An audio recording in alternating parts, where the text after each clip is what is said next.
ये जो स्थिति चल रही है तनावपूर्ण तो हो, कोई भी कॉन्फ्लिक्ट में तनाव तो बढ़ता ही है, पर अगर हम उसका ऑब्जेक्टिव देखें कि ये किस लिए है, तो फिर ये सोचना ठीक नहीं होगा कि तनाव पूर्ण है, ये किसी मकसद से है।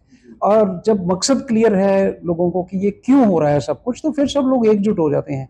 और जब सब लोग एकजुट हो जाते हैं तो फिर वो तनाव से हटके एक कोऑपरेशन जैसी भावना आ जाती है। और मैं बॉर्डर डिस्ट्रिक्ट को बिलोंग करता हूँ पंजाब में, और मैंने देखा हुआ है 71 में, हालांकि वो वॉर थी जहाँ बहुत बड़ी उस ज़माने के हिसाब से बड़ी वॉर थी, जो सब कुछ इक्विपमेंट था यूज़ हो रहा था, पर फिर भी जो लोगों में एक किस्म का उत्साह था, ऐसे लगता नहीं था कि कोई तनाव है, क्योंकि एक कोऑपरेशन, एक भावना होती है। कारगिल में मैंने खुद पार्ट लिया है, 25 लाइव मिशन मैंने किए हैं कारगिल में, उसका माहौल भी मैंने देखा है। कोई तनाव लग नहीं रहा था, ऐसे एक उत्साह जिसको बोलते हैं, जब ऑब्जेक्टिव क्लियर होता है। सर, भारत अब उस ओर चल रहा है कि जड़ से खत्म करने की बात चल रही थी, आतंक को, आतंकी, अब उस ओर जा रहा है इस ऑपरेशन सिंदूर के जरिए। बिल्कुल, वो ना जड़ से खत्म करने की बात, जैसे अब आम लफ्जों में बोले तो लोग कहते हैं कि सिम्टम्स को ट्रीट मत कीजिए, रूट कॉज को ट्रीट कीजिए। तो आई थिंक जो अब भारत की नीति है वो इस तरफ बढ़ रही है कि इस जो टेररिस्ट आ जाते हैं वहां पर आप उनको एलिमिनेट करते जाओ, एक एक करके मारते जाओ, तो उससे बात नहीं बनेगी, अब इसकी जड़ तक जाना पड़ेगा। तो आई थिंक अब भारत रूट कॉज का ट्रीटमेंट कर रहा है। सर, ड्रोन लगातार पाकिस्तान भारत की ओर भेज रहा है, क्या आखिर मकसद हो सकता है? क्या वो हमारे जो एयर बेस सिस्टम है इसको जांचने का कोशिश कर रहा है, या फिर जो हमारा डिफेंस सिस्टम है इस पर परखने की कोशिश? हर किस्म की सारे ही मकसद हैं।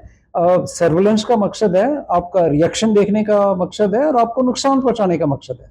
तो ये ड्रोन्स जो होते हैं चीप होते हैं, ओके, बहुत तादाद में लॉन्च किए जा सकते हैं और ह्यूमन लॉस का खतरा नहीं होता, तो इसलिए इनकी ज़्यादा अहमियत गिनी जाती है आजकल के वॉरफेयर में। और अब जैसे रशिया यूक्रेन वॉर में देखो तो लाखों के हिसाब से ड्रोन यूज़ हो चुके हैं अब तक।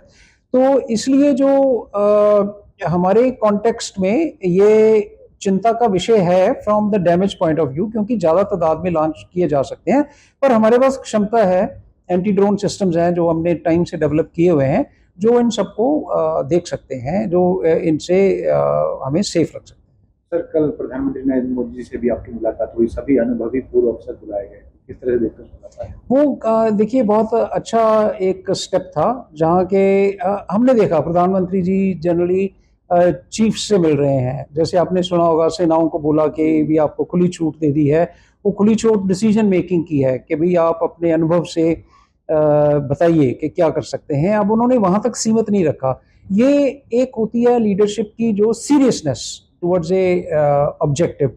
हम क्या करते हैं कि जब किसी चीज़ के बारे में सीरियस हो जाते हैं तो कोई भी चीज़ नहीं छोड़ते जिससे फ़ायदा हो सकता है। अब उन्होंने सोचा कि इतने अनुभवी हमारे वेटरन्स हैं, जिनके पास कितने सालों का एक्सपीरियंस है और बहुत ज़्यादा पुराने नहीं हैं। अब मैं 3 साल पहले रिटायर हुआ हूँ, ठीक है? और आई मीन ऑलमोस्ट 40 साल की सर्विस के बाद, तो वो एक्सपीरियंस है। और ऐसे ही हमारे रिटायर्ड चीफ्स थे वहाँ पे, और सीनियर वेटरन्स थे। तो सबसे बात की उन्होंने, एक-एक करके सबसे बात की और उनका अनुभव प्राप्त किया, और बताया कि ये बहुत उपयोगी रहा है मेरे लिए।